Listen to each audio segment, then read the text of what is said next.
Hello दोस्तों, क्या kidney की बीमारी से ग्रसित पेशेंट्स को अल्कलाइन वाटर लेना चाहिए? अल्कलाइन वाटर यानी जिसका पीएच बैलेंस 7.4 या 7.5 से ज़्यादा हो, वो पानी काफ़ी लोग रिकमेंड करते हैं एसिडिटी वाले पेशेंट्स के लिए। किडनी वाले पेशेंट्स में अक्सर ये इंपॉर्टेंट इशू होता है कि ब्लड का पीएच लेवल्स कम होता है, ब्लड एसिडिक हो जाता है। तो ऐसे लोगों में क्या अल्कलाइन वाटर रेगुलर बेस पे पीने से कुछ फ़ायदा हो सकता है? क्या इंपॉर्टेंट इश्यूज़ है, क्या इंपॉर्टेंट रिस्क है और क्या हर व्यक्ति को रिकमेंड करने में कुछ फ़ायदा है? गिवन द फैक्ट कि अल्कलाइन वाटर कंपैरेटिवली काफ़ी कॉस्टली भी आता है, तो क्या रेगुलर बेस पे इसको पीने से किडनी पेशेंट्स की लाइफ में और उनके ओवरऑल बीमारी में कुछ फ़ायदा मिल सकता है? इस एस्पेक्ट को आज डिस्कस करेंगे। अल्कलाइन फूड्स पर हमने ऑलरेडी एक सेपरेट वीडियो किया है, आज बात करेंगे अल्कलाइन वाटर पे। टॉपिक पे जाने से पहले जो लोग हमारे चैनल पर नए हैं उन्हें रिक्वेस्ट करूँगा कि चैनल को सब्सक्राइब करें, वीडियोज़ को लाइक करें, शेयर करें, फॉलो करें, कमेंट करें, पूरा देखें। टॉपिक इंपॉर्टेंट है इसलिए इसे अंत तक देखिएगा। चलिए शुरू करते हैं इंपॉर्टेंट।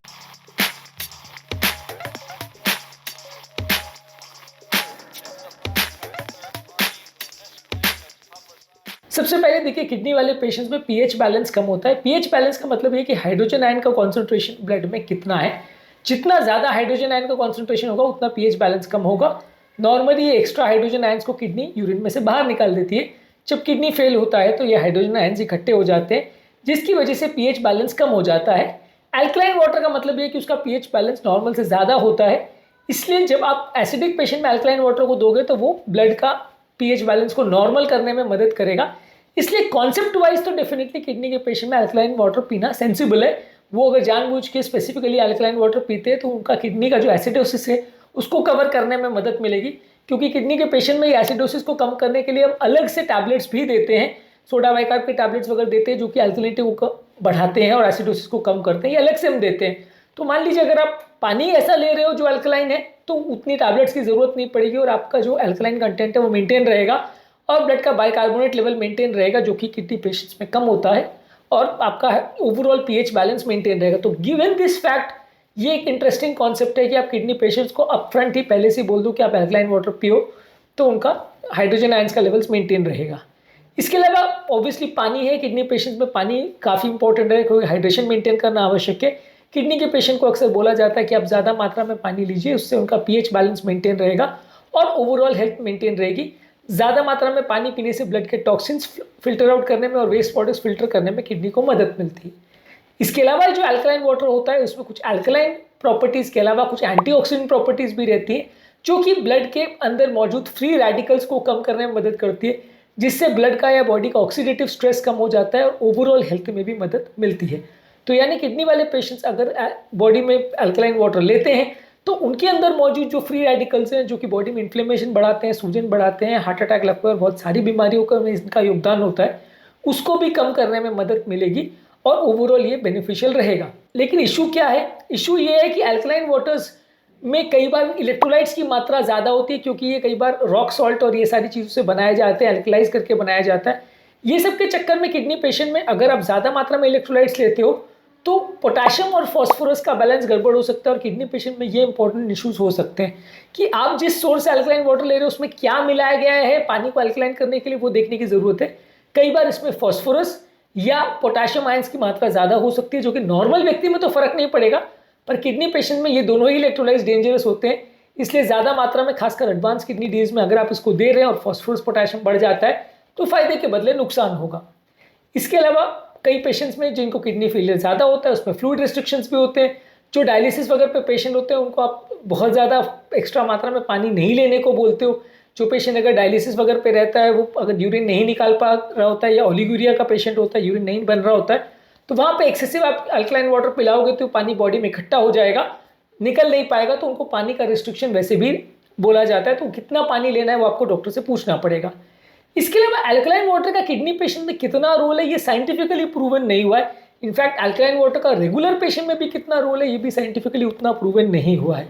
तो इसलिए अल्कलाइन वाटर को किडनी पेशेंट में लेना एज अ हाइपोथेसिस या एज अ जजमेंट हम डिस्कशन के हिसाब से बोल सकते हैं कि सेंसिबल है, क्योंकि किडनी पेशेंट में एसिडिटी का प्रॉब्लम है, अल्कलाइन वाटर लेने से फायदा मिलेगा, पर साइंटिफिकली प्रूव नहीं हुआ है कि इससे ओवरऑल उनको कितना फायदा मिलेगा।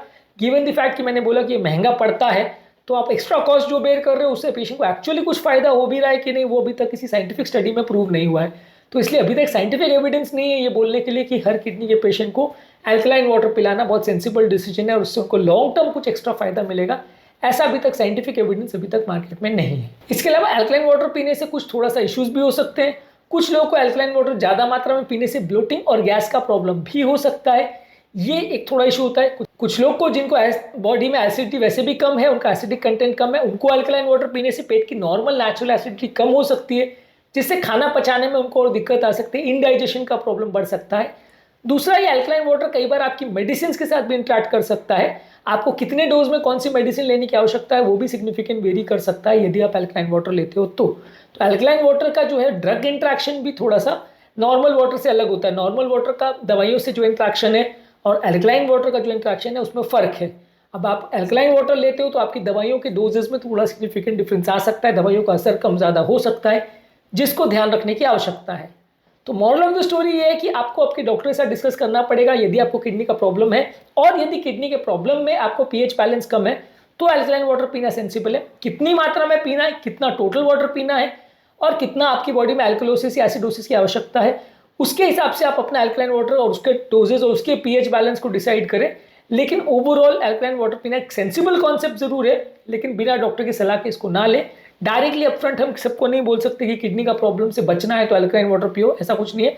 बचने के लिए कोई रोल नहीं है। आप ऐसा नहीं कह सकते हो कि किडनी के प्रॉब्लम से बचने के लिए अल्कलाइन वाटर पीना, ऐसा नहीं है। एडवांस किडनी फेलियर में जहाँ एसिडोसिस होता है वहाँ पे ब्लड के एसिडोसिस लेवल को न्यूट्रलाइज करने में थोड़ा रोल हो सकता है, जो कि साइंटिफिकली प्रूवन नहीं है, लेकिन ट्राई करके देख सकते हैं। लेकिन इसके अलावा आपको ये भी ध्यान रखने की जरूरत है कि इलेक्ट्रोलाइट्स में क्या चेंजेस हो रहे हैं, पोटेशियम और फॉस्फोरस लेवल्स में कितना चेंज हो रहा है, क्योंकि अल्कलाइन वाटर्स में कई बार अलग अलग तरह के न्यूट्रिएंट्स या इलेक्ट्रोलाइट्स ऊपर से डले हुए होते हैं जो कि आपके बॉडी के इलेक्ट्रोलाइट लेवल्स को अफेक्ट कर सकते हैं। नॉर्मल पेशेंट में फर्क नहीं पड़ेगा, किडनी पेशेंट में फर्क पड़ सकता है।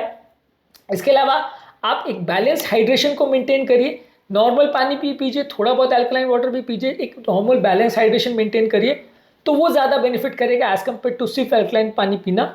और ओवरऑल अल्कलाइन फूड्स पर ज़्यादा फोकस करें तो ज़्यादा अच्छा है। कई फ्रूट्स, वेजिटेबल्स, होल ग्रेन्स, ये सारी चीज़ों पर हमने बात करी है, तो वो भी आप इनकॉर्पोरेट करें तो अच्छा है। सिर्फ पानी ही पिए, अपनी बॉडी की एसिडोसिस को न्यूट्रलाइज करने के लिए सिर्फ पानी पर ही फोकस करें। उसके बदले अच्छा ये है कि ज़्यादातर अल्कलाइन फूड्स को ही प्रेफर करें, ज़्यादातर एसिडिक फूड्स को कम रखें, तो इससे आपका ओवरऑल ब्लड का जो अल्कलाइन प्रॉपर्टीज़ है वो मेंटेन रहेगा और आपको सिर्फ पानी पर रिलाई नहीं करना पड़ेगा। आपका ओवरऑल ब्लड का अल्कलाइनिटी लेवल जो है वो मेंटेन रहेगा। तो ये सारे चीज़ों पर फोकस करें तो ज़्यादा अच्छा है। कौन कौन से फूड्स अल्कलाइन होते हैं और उनके क्या इश्यूज होते हैं वो ऑलरेडी हमने एक अलग वीडियो में डिस्कस किया है। तो आज के टॉपिक में हमने बात करी कि क्या किडनी के पेशेंट्स को अल्कलाइन वाटर पीना सेंसिबल है और क्या इससे बहुत फ़ायदा कुछ होने वाला है और क्या इसके लिए एक्स्ट्रा जो कॉस्ट वो बेयर कर रहे हैं वो ज़रूरी है या नहीं। उम्मीद करूँगा कि आज के टॉपिक में कुछ नई बातें जानने को मिली होगी। अल्कलाइन वाटर्स के बाकी बेनिफिट्स और बाकी इशूज़ पर भी हमने ऑलरेडी काफ़ी वीडियोज़ की, उनको ज़रूर चेकआउट करें। टॉपिक एंड करने से पहले जो लोग हमारे चैनल पर नए हैं उन्हें रिक्वेस्ट करूँगा कि चैनल को सब्सक्राइब करें, वीडियोज़ को लाइक करें, शेयर करें, फॉलो करें, कमेंट करें, पूरा। Thank you.